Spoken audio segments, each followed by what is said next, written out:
So now that we know what macros are, let's talk about what foods you should be eating to make up those macros. What we're looking for is single ingredient foods.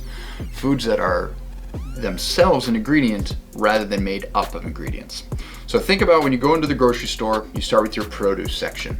You've got apples, bananas, broccoli, spinach, lettuce, Brussels sprouts.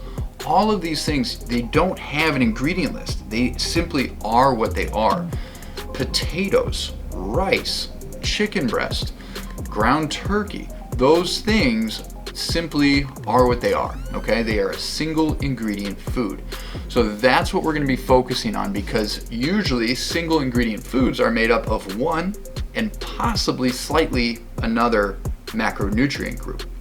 Because we're trying to make this practical and easy as possible, we don't want to do these complex foods, things that you would find in the center of the grocery store, things that have a long ingredient list, because they're usually going to include both or all fat, proteins, and carbs, which can make tracking and hitting your numbers more difficult. All right, so it's largely a matter of practicality.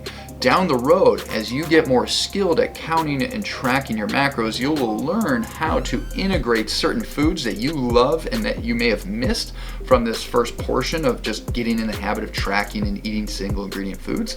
We'll be able to start working those things back in, things like ice cream or pizza or stuff like that, where it's like they have all these different macronutrients as a part of it, and if you don't have the foundational skill of tracking and measuring and all of that laid out really good, integrating that stuff is going to make it really hard to stick to your diet. You're going to feel like it's impossible. You're not going to see progress, and then you're going to be like, counting macros sucks, I can't do it. Okay, so single ingredient foods.